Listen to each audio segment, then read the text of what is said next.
Welcome to Day 23, Part 1 of our epic 40-day 2025 Pacific Northwest road trip as we spend the day in Mount Rainier National Park. In Part 1, we hike the trails near Paradise. Paradise is the most popular destination within Mount Rainier National Park, famous for its breathtaking alpine meadows, vibrant summer wildflowers, and unparalleled up-close views of the mountain. Located at an elevation of 5,400 feet on the south slope of Mount Rainier, it serves as the primary hub for hikers. The trails we hiked included portions of Skyline Trail, Waterfall Trail, Dead Horse Trail, and Nisqually Vista Trail. We started our day just after sunrise and made our way to the trailhead. We're starting our first hike of the day. This is at the Paradise area, and there's Rainier.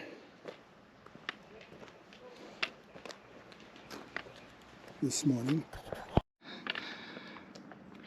Here's some more of the views from the parking lot.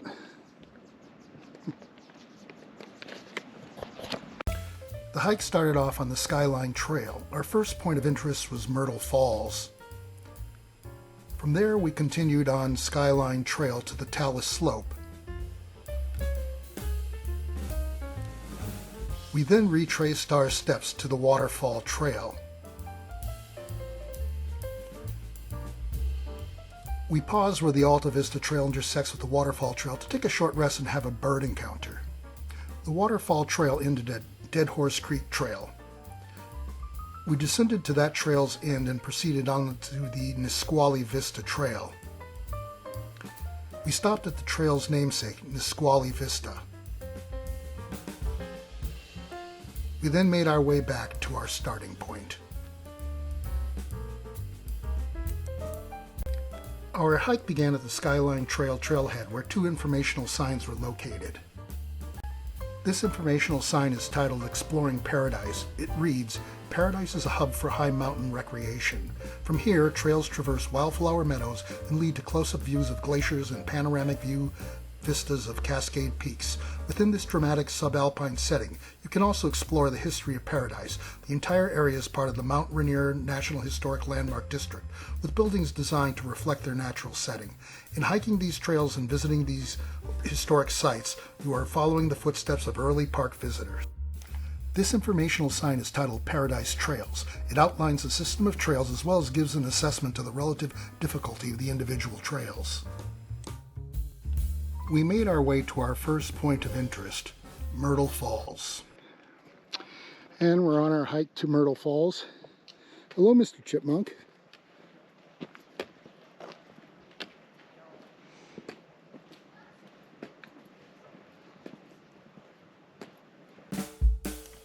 The striking red wildflower shown in the image is the giant red paintbrush, Cassia miniata. The brilliant red and orange tipped petals are actually modified leaves called bracts. The true flowers are small, narrow green tubes tucked quietly inside these bright structures. The Cassia species are hemiparasitic. While they can produce enough energy through photosynthesis, the roots tunnel into neighboring plants, frequently native grasses, to siphon extra nutrients and water. Because they heavily rely on the host plant's root system to thrive, transplanting wild paintbrushes or growing them from seed without a proper host grass usually results in the plant dying. As we're going down the trail to the Myrtle Falls, there's lots of these alpine meadows along the way. This subalpine meadow is filled with fir trees, Abies lasiacarpa, and a rich mix of low shrubs, grasses, and fading summer wildflowers characteristic of subalpine zones above 5,000 feet. This is the view from the trail down into the valley. It's a pretty steep drop off, as you can see.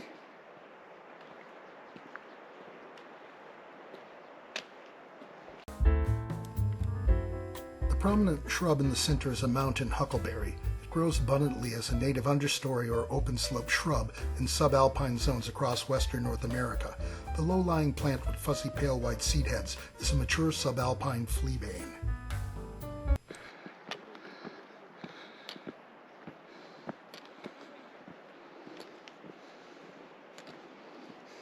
And Rainier looms larger and larger with every step we take.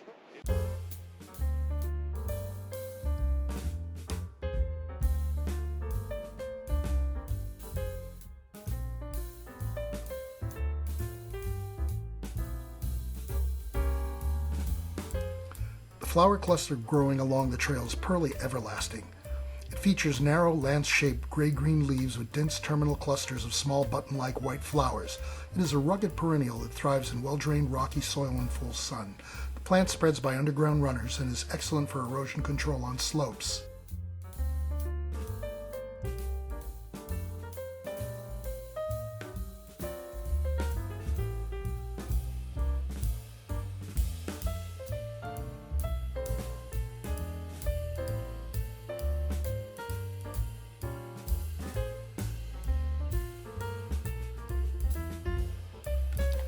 This subalpine meadow plant community is highlighted by mountain spirea, Spirea splendens. It features distinct oval serrated green leaves. The flat-topped flower heads are visible in their late summer phase, having transitioned from their vibrant pink summer bloom into fuzzy, dried brownish seed heads. Peeking out from the lower center understory are a few bright blue subalpine gentians. Our first point of interest was Myrtle Falls, a picturesque 72-foot tall waterfall. Here is Mount Rainier as seen from the Skyline Trail Loop rest area at Myrtle Falls. And this is from the Myrtle Falls viewpoint.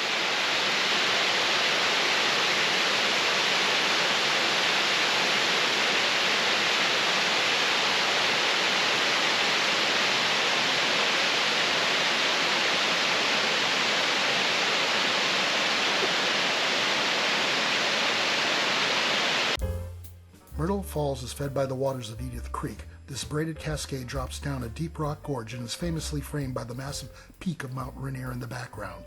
The wooden footbridge visible at the top of the waterfall carries hikers along the iconic Skyline Trail Loop. To get to this vantage point, I had to take a short, steep dirt spur path off the main trail that drops down about a half a dozen stairs to the lower viewing platform.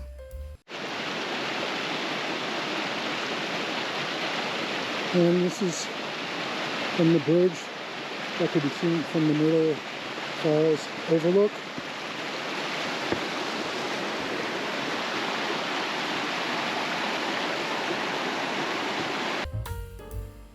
This is the upstream view from the bridge. This is the downstream view from the bridge.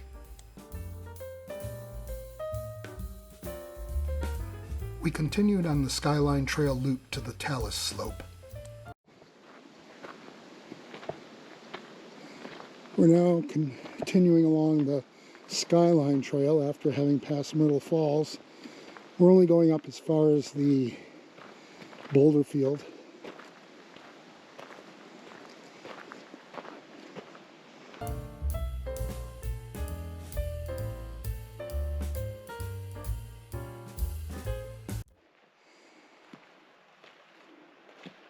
From this perspective, you can see a bit more of one of the other glaciers that wasn't visible from lower down.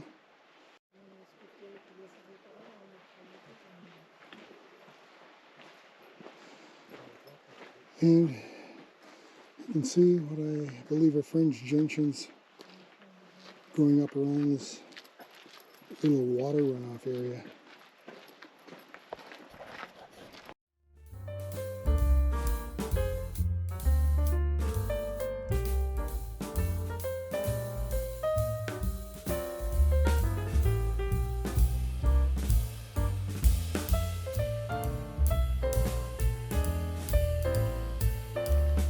This plant is green false hellebore, commonly known as corn lily, Indian poke, or itchweed.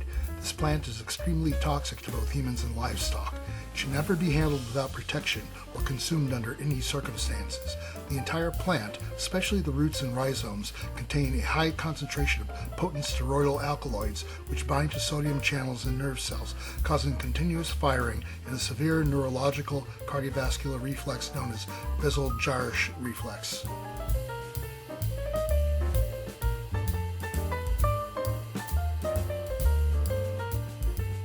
The Talus Slope is a geologic feature composed of large boulders accumulated on a hillside below cliffs or ridges.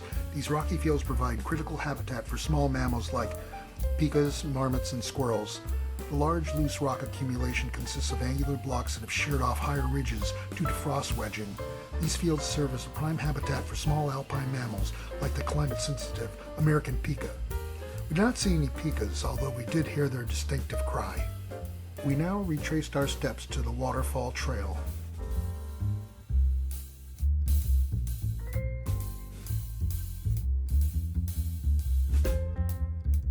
This plant is Spirea betulifolia, commonly known as the birchleaf spirea. It is highly recognizable by its rounded, scalloped, green leaves that closely resemble the foliage of birch trees. It produces flat-top clusters of small, fluffy white or cream-colored flowers. The spent, brownish seed heads from past blooms are visible here. This plant is fireweed, a perennial wildflower known for its tall spikes of pink to purple flowers. They often act as a pioneer species in disturbed areas like forest fires or cleared land.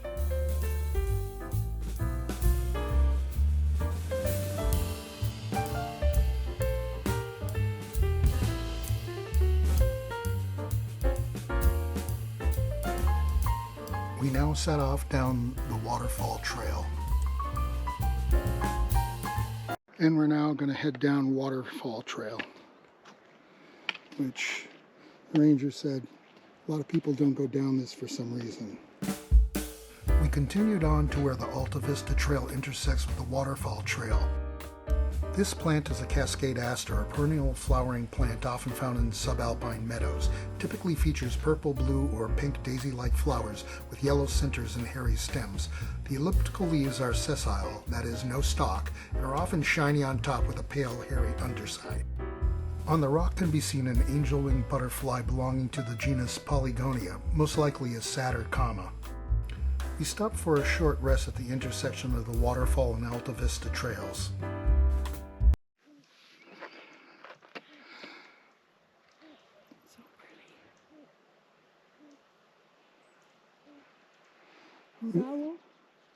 I don't know. Well, we're stopped at just a bench to rest for a little bit on the Waterfall Trail.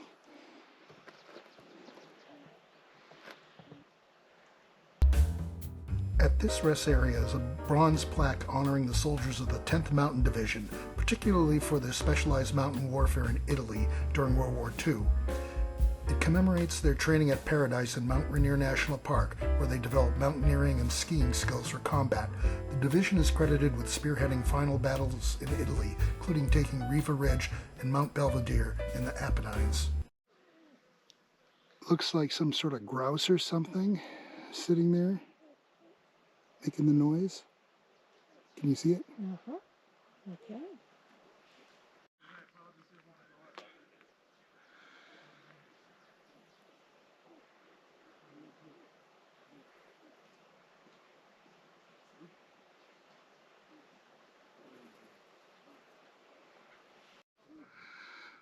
Awful lot of cool looking birds here.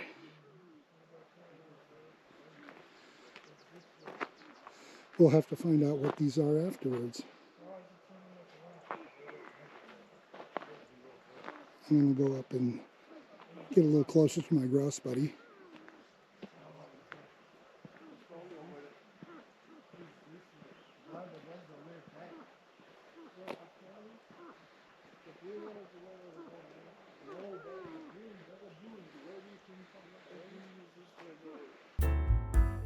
The bird perched on the small evergreen tree is a Canada jay. They are fluffy, medium-sized songbirds with soft gray and white plumage, a dark patch on the back of the head, and a short beak. They are famous for being incredibly bold and curious. They are affectionately called camp robbers because they frequently approach hikers and campers looking to steal food. As we approached, it quickly took flight. After starting back down the trail, we heard an interesting bird vocalization. We now noticed the bird that was making the noise. It was a female sooty grouse. This large, heavy-bodied game bird has a relatively small head and a chicken-like appearance. Its plumage features a mottled, intricate pattern of dark brown and black feathers, mixed with subtle, rusty brown accent tones across its back and wings. Its coloring provides exceptional camouflage within the subalpine vegetation, shrubs, and coniferous forest understory. Oh, the babies. That's why she's doing all of that. She's trying to keep her baby safe. Okay, Mama. Okay, your babies are safe. Mama Grouse had hidden her babies underneath the small conifers and was luring us away. Fully rested, we started off for where the waterfall trail meets up with the Dead Horse Creek Trail. Here we have, I guess, like a little spring or something. Maybe it's melt from Rainier. This is a natural hillside seep, a specific type of groundwater feature where fresh water trickles out directly from the cracks of moss-covered rocks and volcanic formations. Seeps consist of water slowly filtering through porous rock or soil over a broad area.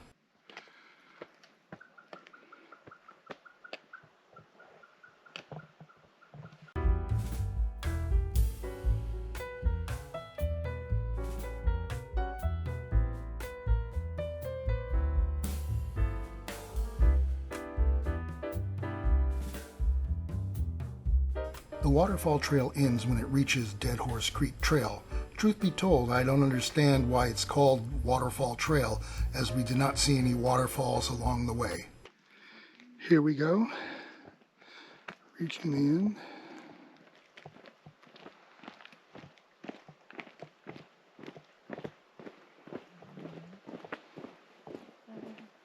Always Rainier.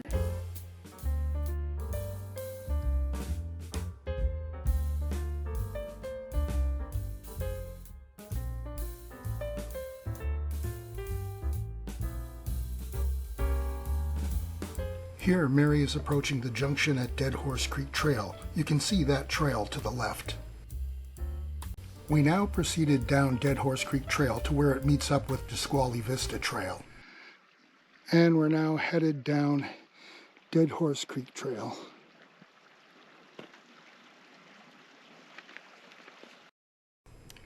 Here's a view of Rainier from Dead Horse Creek Trail.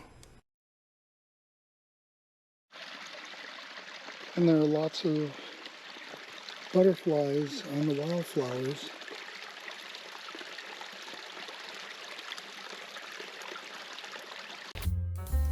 Descending along the western ridge of Paradise Valley, Dead Horse Creek Trail acts as a slightly quieter alternative to the busier adjacent paths. It follows alongside its namesake creek, provides intimate views of the Nisqually Glacier, subalpine wildflower meadows, and dramatic framing of Mount Rainier's upper southern flank.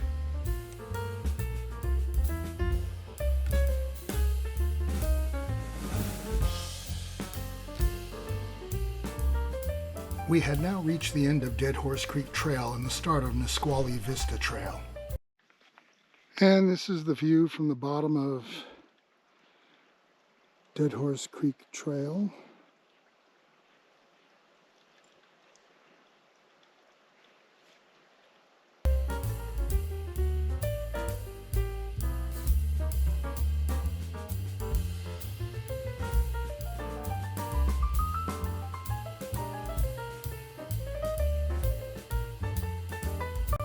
We were now at the Nisqually Vista Trailhead. And we are now heading up the Nisqually Vista Trail. This is supposed to be the easiest in the park. So after the last 3 miles or so, hopefully it is. We now made our way to the Nisqually Vista viewing area.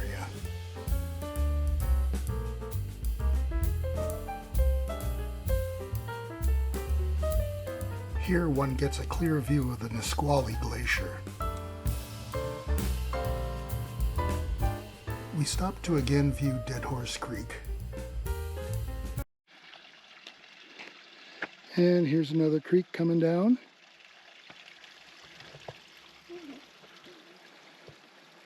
And it's right by one of the buildings.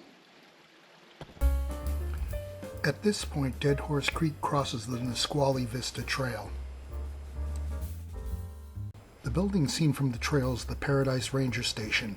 Originally built in 1921, it is not open to the general public and is strictly utilized as active workspace for emergency service employees and search and rescue staff.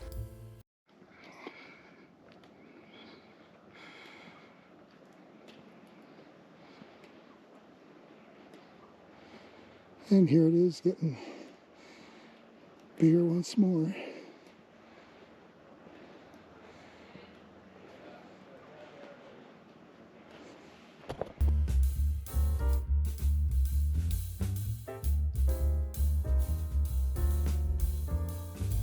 We next stopped at a clearing just before the Nisqually Vista viewpoint. And here's a view of the non-glaciated side.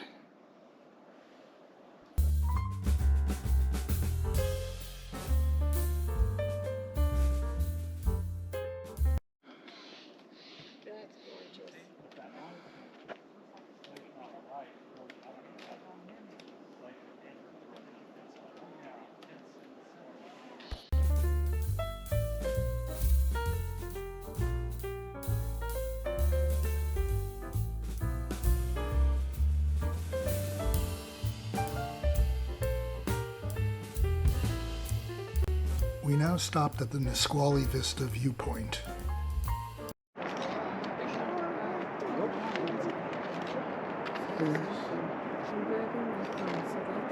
Yeah. It's quite a view here. Just looking at the glaciers coming down.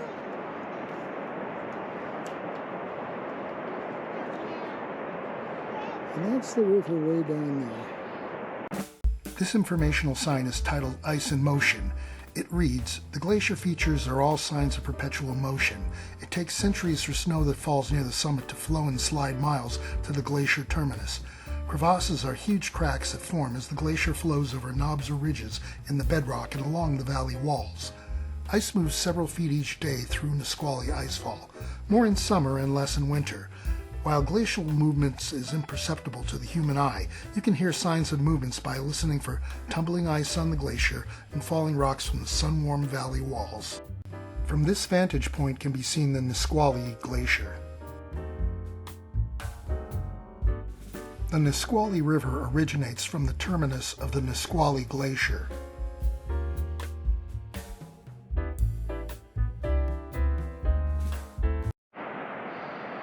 And here's another view.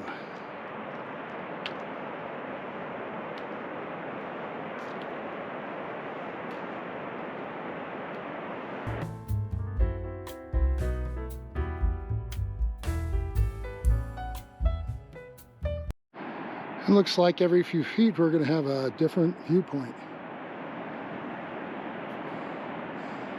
This is the, not even sure what side that would be. I guess the more western side.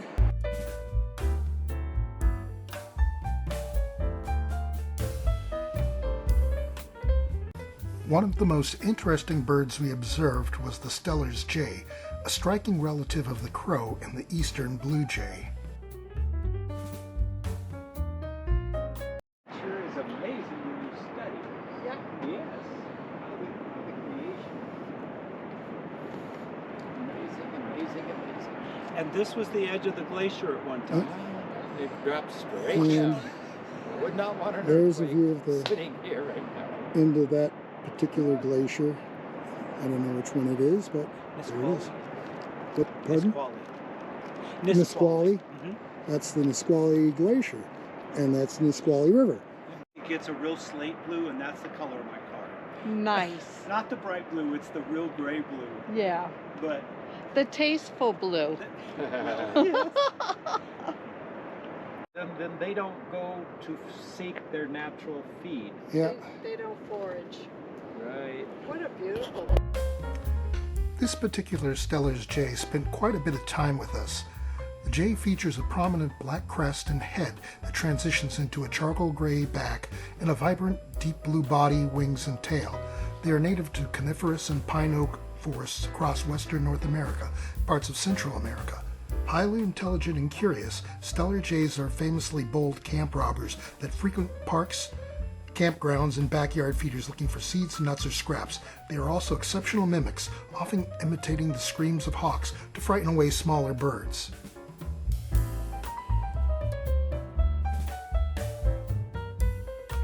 We now made our way back to the starting point to have lunch at the Henry M. Jackson Memorial Visitors Center. Black cooler over here, too. Yeah. had reports of a deer somewhere along the path here. So we'll look and see if we can find him.